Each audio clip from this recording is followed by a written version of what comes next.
جو تیسری والی صورت، جو آخری والی صورت ہے کہ جس تری کو وہ اپنے کسی ایک عضو سے لے، تو وہ عضو جس عضو سے اس تری کو وہ لے رہا ہے، وہ عضو چاہے دھلا جانے والا ہو یا مسح کیا جانے والا ہو، دونوں صورتوں میں اس کے ذریعے سے مسح نہیں کر سکتا ہے۔ کسی بھی عضو سے جو کہ دھلا جانے والا ہو یا مسح کیا جانے والا ہو، اس سے تری لے کر کے کسی عضو کو مسح نہیں کر سکتا ہے کسی عضو پر، ٹھیک ہے،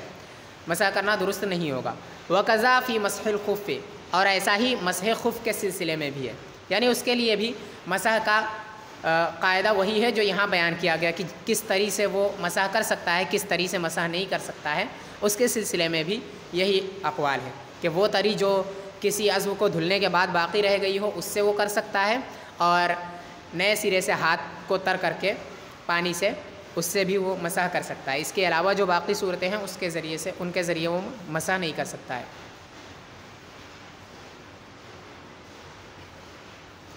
وَعَلَمْ أَنَّ الْمَفْرُوزَ فِي مَسْحِ الرَّأْسِ أَدْنَى مَا يُطْلَقُ عَلَيْهِ اسْمُ الْمَسْحِ وَهُوَ شَعْرَةٌ أَوْ 3 شَعْرَاتٍ عِنْدَ الشَّافِعِيِّ عَمَلًا بِإِطْلَاقِ النَّصِّ۔ جان لیجئے کہ مسح راس میں فرض وہ ادنا حصہ ہے جس پر مسح کا اطلاق ہو سکتا ہے، اور وہ 1 بال یا 3 بال ہیں امام شافعی علیہ الرحمہ کے نزدیک، نص کے مطلق ہونے پر عمل کرتے ہوئے، نص کے مطلق جاننے پر عمل کرتے ہوئے۔ یعنی مسح راس میں کتنا حصہ مسح کرنا، سر کے اندر کتنے حصے کا مسح کرنا فرض ہے، اس کے سلسلے میں بیان فرما رہے ہیں یہاں سے کہ امام شافعی علیہ الرحمہ کے نزدیک کم سے کم حصہ جس پر مسح کا اطلاق ہو سکتا ہے، یعنی کم سے کم وہ حصہ جس کو مسح کہا جا سکتا ہے، اتنے پر بھی اگر کوئی شخص مسح کر لے تو وہ مسح درست ہے، اس سے فرضیت ادا ہو جائے گی امام شافعی علیہ الرحمہ کے نزدیک۔ ایسا قول کیوں ہے اس کو آگے بیان کیا کہ عملاً بِإِطْلَاقِ النَّصِّ، نص کے مطلق ہونے پر عمل کرتے ہوئے، یعنی حضرت امام شافعی علیہ الرحمہ نے فرمایا کہ جو مسح کے سلسلے میں جو نص ہے وَامْسَحُوا بِرُؤُوسِكُمْ، اس کے اندر مسح کا حکم مطلق ہے، یعنی صرف بیان کیا گیا ہے کہ مسح کرو، کتنے کا کرو کتنے کا نہ کرو اس کو بیان نہیں کیا گیا ہے، ٹھیک ہے، اور یہ مطلق ہے۔ جب مطلق ہے تو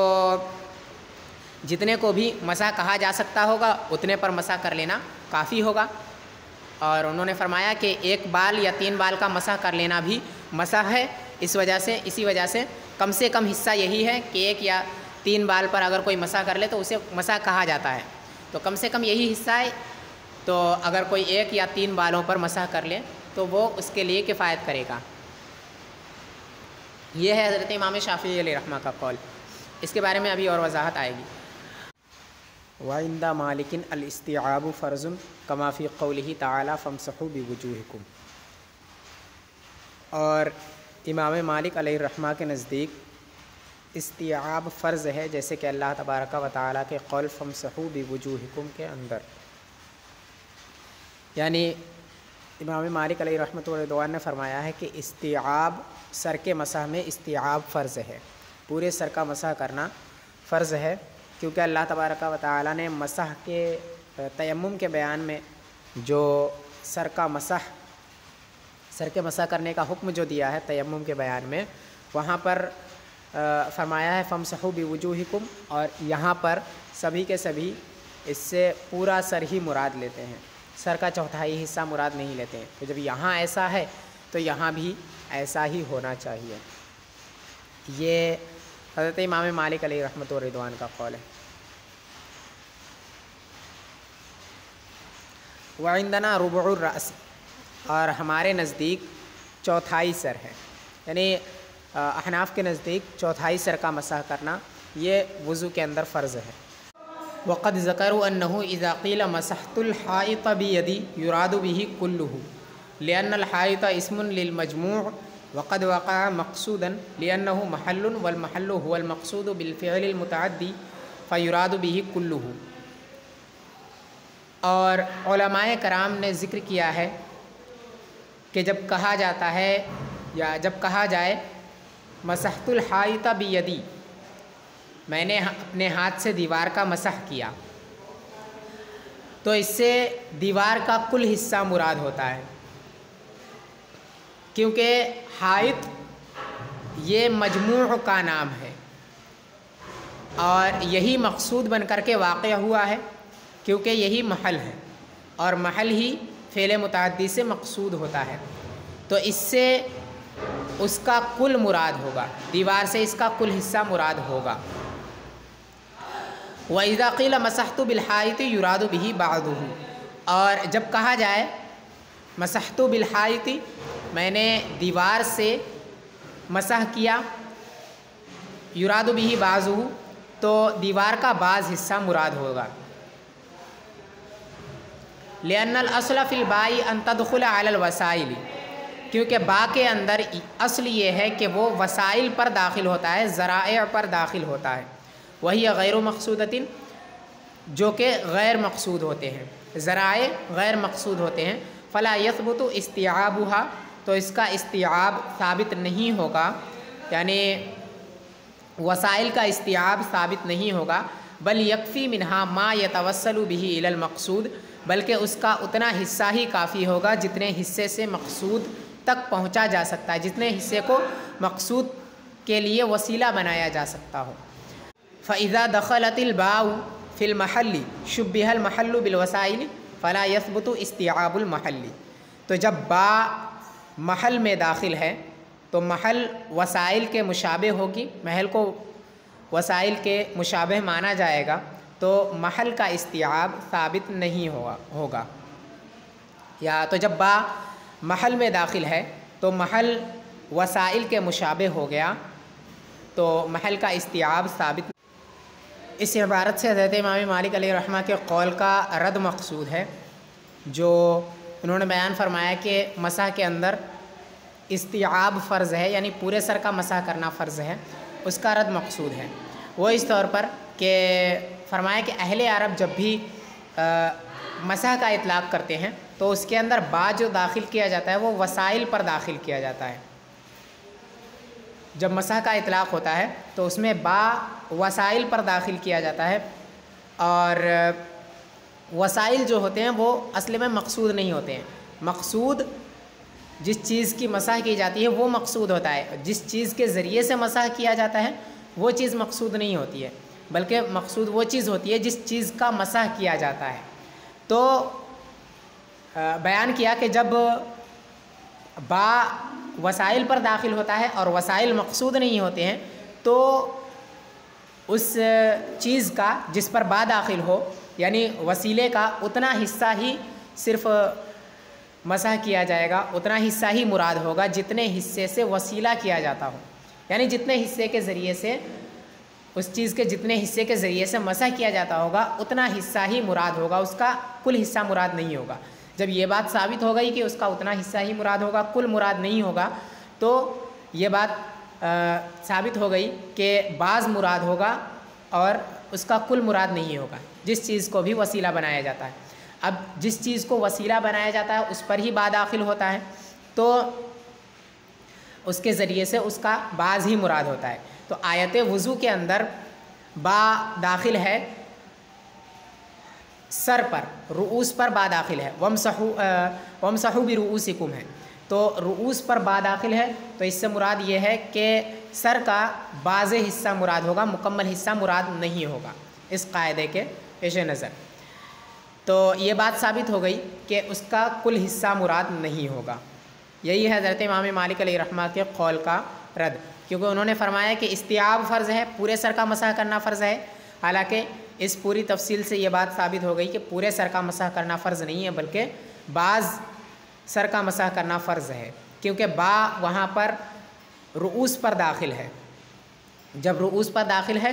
اور یہاں انقسام الاحاد بالاحاد مراد ہے، یعنی ہر ایک کا ایک سر، تو ہر ایک کے ایک سر کا بعض حصہ مراد ہوگا، کل حصہ مراد نہیں ہوگا۔ حالانکہ امام مالک علیہ رحمہ نے فرمایا کہ کل حصہ مراد ہے اور پورے سر پر مسح کرنا فرض ہے، اور انہوں نے اس کا قیاس کیا ہے اس دوسری والی آیت پر جو تیمم کے سلسلے میں جو آیت وارد ہوئی کہ اس میں اللہ تبارک و تعالی نے فرمایا وَامْسَحُوا بِوُجُوهِكُمْ فَامْسَحُوا بِوُجُوهِكُمْ، اس میں فرمایا ہے، تو وہاں وجہ پر وہاں با داخل ہے، اس کے باوجود وہاں پر وجہ سے کل وجہ مراد ہے، پورا چہرہ مراد ہے وہاں پر. تو جس طرح وہاں پر پورا چہرہ مراد ہے، ویسے ہی آیت وضو کے اندر بھی پورا چہرہ مراد ہونا چاہیے. یہ حضرت امام مالک علیہ رحمہ کا قول ہے، لیکن اس کا رد ذکر کیا کہ جب با داخل کیا جاتا ہے تو اس سے اس کا کل حصہ مراد نہیں ہوتا ہے. مدخول کا جس پر با داخل ہو اس کا کل حصہ مراد نہیں ہوتا ہے، کیونکہ با داخل ہوتا ہے اکثر وسائل پر. جب با وسائل پر داخل ہوتا ہے اور وسائل جو ہوتے ہیں وہ مقصود ہی نہیں ہوتے ہیں، مقصود جو ہوتا ہے وہ ممسوح مقصود ہوتا ہے. تو جس چیز کا مسح کیا جاتا ہے وہ چیز مقصود ہوتی ہے، وسیلہ مقصود نہیں ہوتا ہے جس چیز کے ذریعے سے مسح کیا جائے. تو جب وہ مقصود ہی نہیں ہوتا ہے تو اس کا کل مراد بھی نہیں ہوگا. جب کل اس کا مراد نہیں ہوگا تو آیت وضو کے اندر بھی رؤوس پر داخل ہے تو رؤوس کا بھی کل حصہ مراد نہیں ہوگا بلکہ بعض حصہ مراد ہوگا. ٹھیک ہے.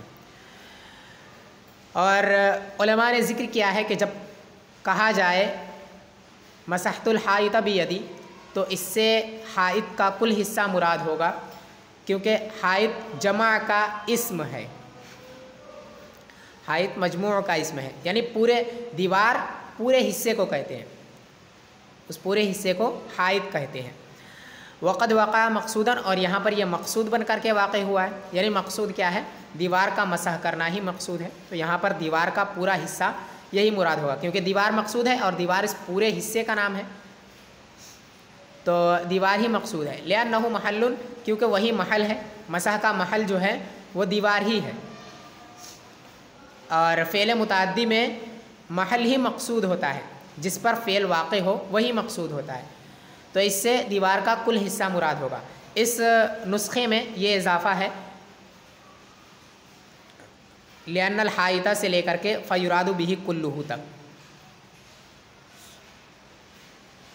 اور وإذا قیل مسحت بالحائط یراد به بعضه، اور جب یہ کہا جائے کہ مسحت بالحائط تو اس سے حائط کا بعض حصہ مراد ہوگا. لأن الأصل في الباء أن تدخل على الوسائل وهي غير مقصودة فلا يثبت استيعابها، کیونکہ با کے اندر اصل یہ ہے کہ با وسائل پر داخل ہوتا ہے، جو چیز ذریعہ بنے مسح کے لیے اس پر با داخل ہوتا ہے. جب اس پر داخل ہوتا ہے اور ذریعہ وہی غیر مقصودۃ، ذریعہ مقصود نہیں ہوتا ہے بلکہ جس کا مسح کیا جاتا ہے وہ مقصود ہوتا ہے، ممسوح. فلا یثبت استیعابها، جب ذریعہ مقصود نہیں ہوتا ہے تو ذریعے کا کل حصہ مراد بھی نہیں ہوگا. بل یکفی منہا ما یتوصل به الی المقصود، بلکہ اس کا اتنا حصہ ہی کافی ہوگا جتنے حصے کے ذریعے سے، جتنے حصے کو وسیلہ بنایا جا سکے مقصود تک. یعنی مقصود کے لیے جتنے حصے کو وسیلہ بنایا جا سکتا ہے اتنا حصہ ہی مراد ہوگا. یعنی جتنے حصے کے ذریعے سے مسح کیا جا سکتا ہو اتنا حصہ ہی مراد ہوگا باقی مدخول کا، اس پر با داخل ہو. فإذا دخلت الباء في المحل شبه المحل بالوسائل فلا يثبت استيعاب المحل.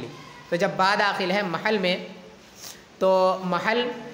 وسائل کے ساتھ وسائل کے مشابہ ہو گیا تو محل کا مکمل حصہ مراد نہیں ہوگا. یعنی آیت وضو کے اندر با جو داخل ہے وہ محل پر داخل ہے، کہ ممسوح جو ہے آیت وضو کے اندر وہ راس ہی ہے. جب ممسوح راس ہے اور وہی محل ہے اور اسی پر با داخل ہے تو گویا کہ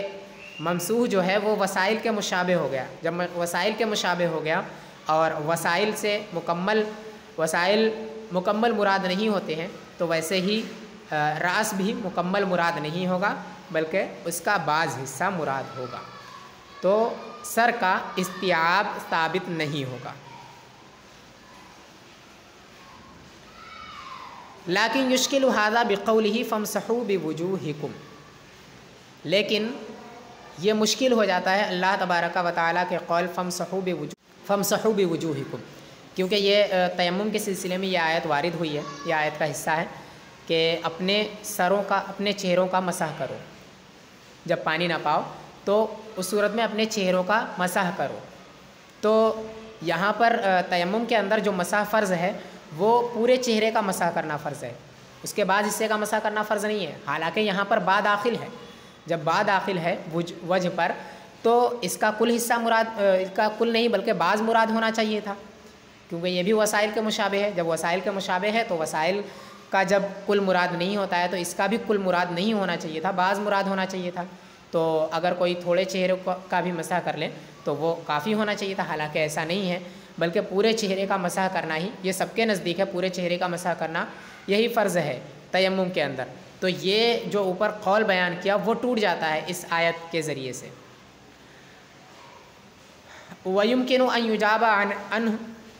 بِأَنَّ الْإِسْتِعَابَ فِي التَّيَمُّمِ لَمْ يَثْبُتْ بِالنَّصِّ بل بِالْأَحَادِيثِ الْمَشْهُورَةِ بِأَنَّ مَسْحَ الْوَجْهِ فِي التَّيَمُّمِ قَائِمٌ مَقَامَ غَسْلِهِ.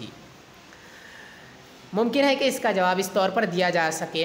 اس طور پر دیا جائے کہ استیعاب تیمم کے اندر نص کے ذریعے سے ثابت نہیں ہے بلکہ احادیث مشہورہ کے ذریعے سے ثابت ہے،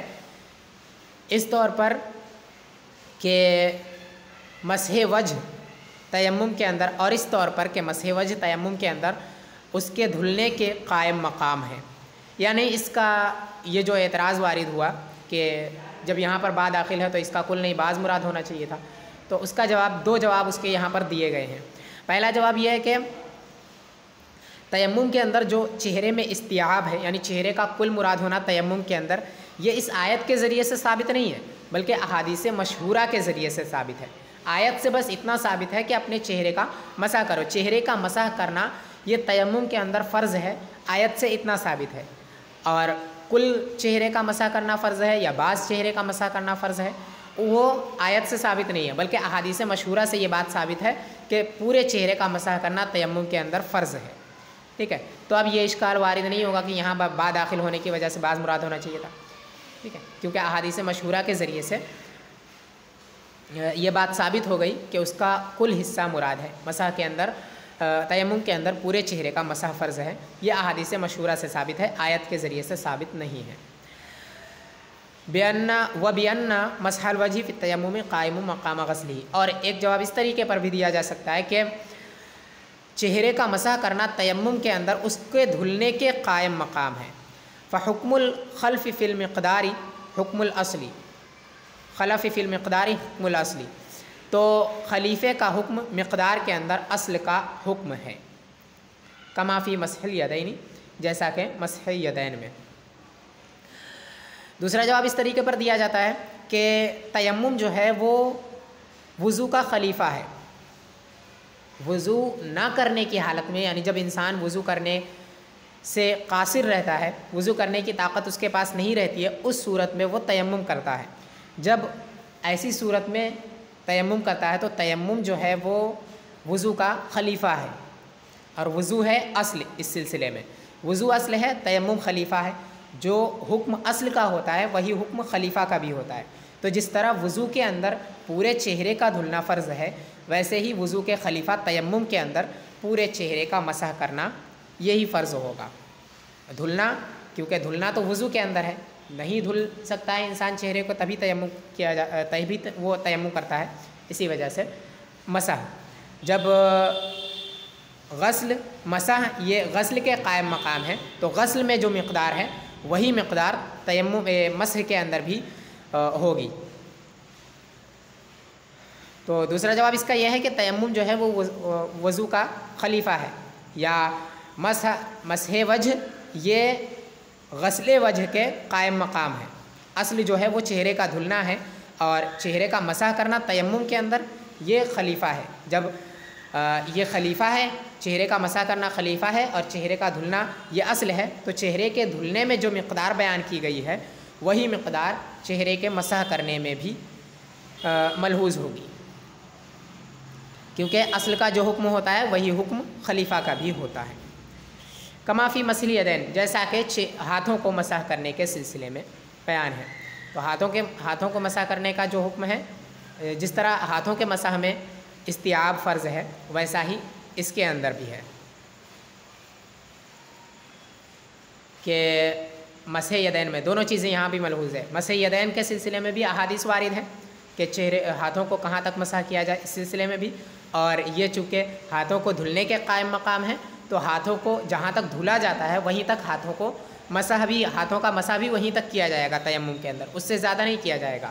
فلو کان النص دالا علی الاستیعاب لازم مسح الیدین الی الابطین فی التیمم لان الغایۃ لم تذکر فی التیمم. کیونکہ نص اگر استیعاب پر دلالت کرتا تو دونوں ہاتھوں کو بغلوں تک تیمم کے اندر مسح کرنا فرض ہوتا، دونوں ہاتھوں کا مسح بغلوں تک فرض ہوتا تیمم کے اندر، کیونکہ غائط کو تیمم کے اندر ذکر نہیں کیا گیا ہے۔ اس کی دلیل کیا ہے کہ یہ اس کا خلیفہ ہے، یا پھر یہ احادیث مشہورہ سے ثابت ہے، احادیث سے ثابت ہے، مقدار اس کے اندر احادیث سے ثابت ہے، یا پھر اس چیز کے ذریعے سے ثابت ہے کہ یہ وضو کا خلیفہ ہے۔ وضو کے اندر چہرہ اور ہاتھ دھلنے کی جو مقدار تھی وہی مقدار تیمم کے اندر چہرہ اور ہاتھ دھلنے کی ہوگی۔ اس کی دلیل یہ ہے کہ نص اگر استیعاب پر دلالت، یعنی جو اس سلسلے میں تیمم کے سلسلے میں جو حکم آیا کہ فامسحوا بوجوہکم وایدیکم، تو اس کے اندر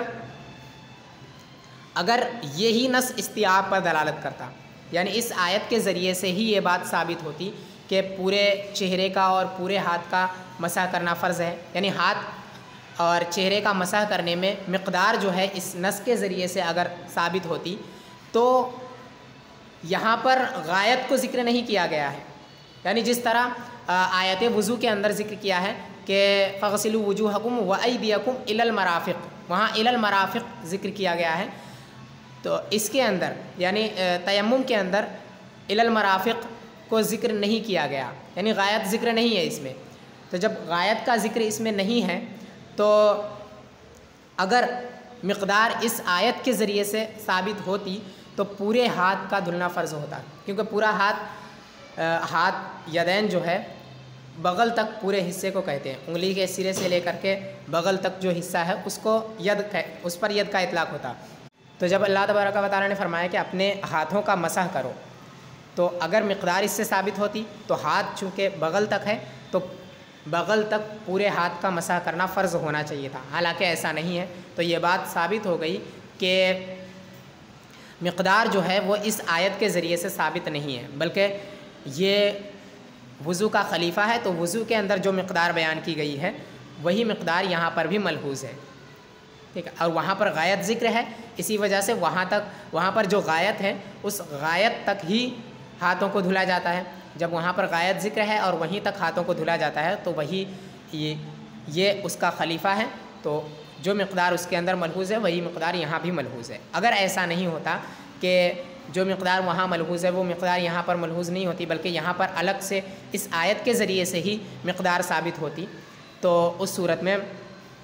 پورے ہاتھ کا بغل تک مسح کرنا فرض ہوتا، حالانکہ ایسا نہیں ہے، یا پھر اس کے اندر مقدار جو ہے وہ احادیث سے ثابت ہے۔ تو یہ اعتراض جو ہے وہ دفع ہو گیا کہ با وجوہکم کے اندر فامسحوا بوجوہکم کے اندر با داخل ہے، اس کے باوجود یہاں پر اس کا کل مراد ہے، حالانکہ مراد نہیں ہونا چاہیے تھا۔ یہ اشکال جو ہے وہ اس سے دور ہو گیا۔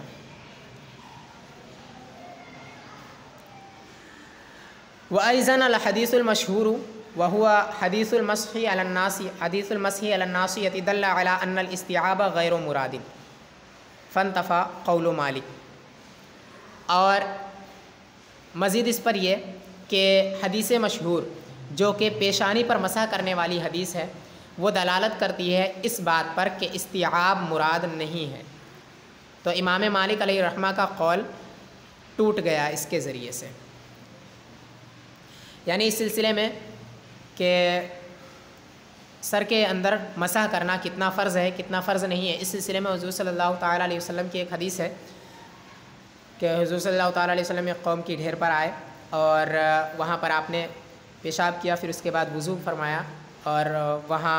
آپ نے پیشانی پر مسح کیا، تو مسح علی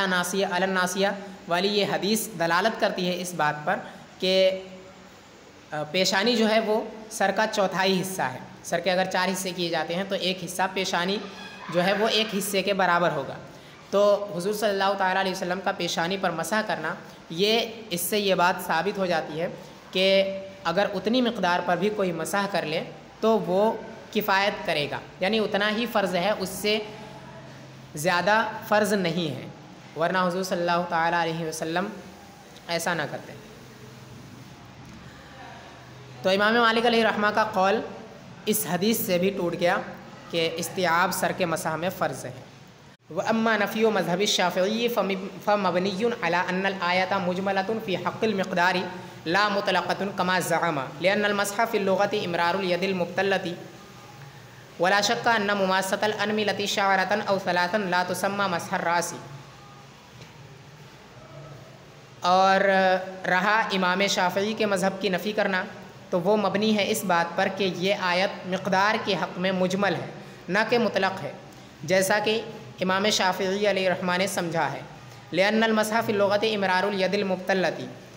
کیونکہ مسح لغت میں تر ہاتھ گزارنے کو کہتے ہیں، تر ہاتھ پھیرنے کو کہتے ہیں، اور اس بات میں کوئی شک نہیں ہے کہ انگلیوں سے 1 یا 3 بال کو چھو لینا مسح نہیں کہا جاتا، مسح راس نہیں کہا جاتا ہے۔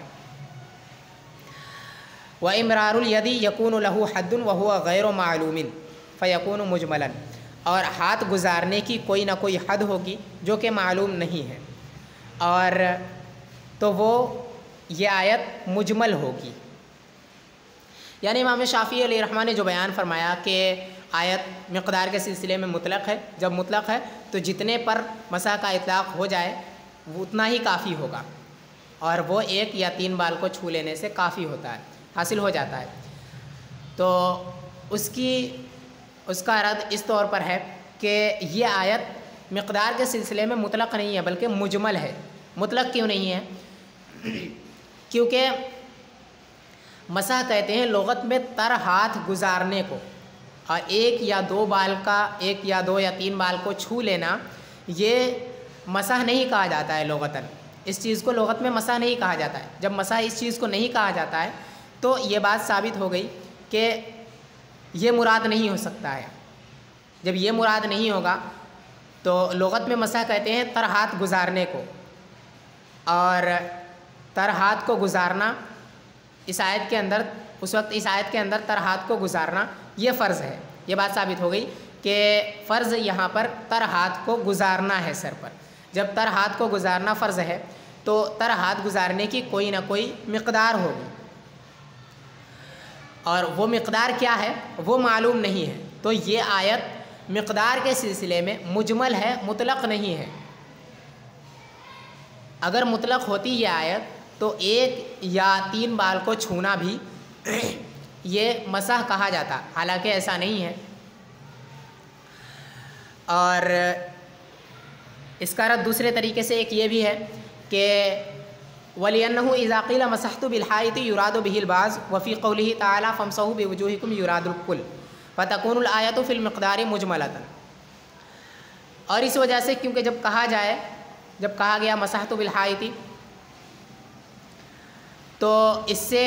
حائط کا بعض حصہ مراد ہوتا ہے، اور آیت مسح میں با داخل ہے، اس کے باوجود وجہ کا بعض حصہ مراد ہے، وجہ کا کل حصہ مراد ہے، بعض مراد نہیں ہے۔ تو یہ بات ثابت ہو گئی کہ اس آیت کو آیت وضو میں اس قاعدے کے مطابق یہ کہہ دیا جائے کہ بعض مراد ہے اور بعض کی مقدار یہ ہے، یہ بھی درست نہیں ہوگا۔ تو مقدار کے سلسلے میں یہ آیت مجمل ہے، مطلق نہیں ہے۔ فَتَكُونُ الْآيَةُ فِي الْمِقْدَارِ مُجْمَلَةً، تو آیت مقدار کے سلسلے میں مجمل ہوگی۔ فَفِعْلُهُ أَنَّهُ مَسَحَ عَلَى نَاصِيَتِهِ يَكُونُ بَيَانًا، تو نبی کریم صلی اللہ تعالیٰ علیہ وسلم کا یہ فعل کہ انہوں نے اپنی پیشانی پر مسح فرمایا یہ بیان ہوگا، اس آیت کے لیے یہ بیان ہوگا کہ حضور صلی اللہ تعالیٰ علیہ وسلم نے اپنی پیشانی پر مسح فرمایا۔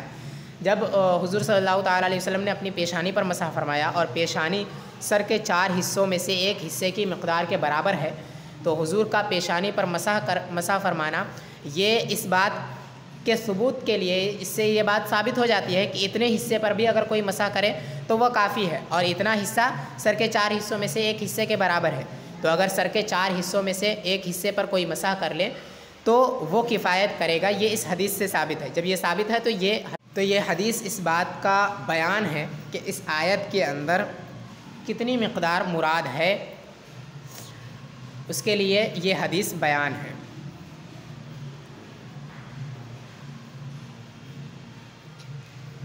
وَأَمَّا اللِّحْيَةُ فَعِنْدَ أَبِي حَنِيفَةَ مَسْحُ رُبِعِهَا فَرْضٌ لِأَنَّهُ لَمَّا سَقَطَ غَسْلُ مَا تَحْتِهَا مِنَ الْبَشَرَةِ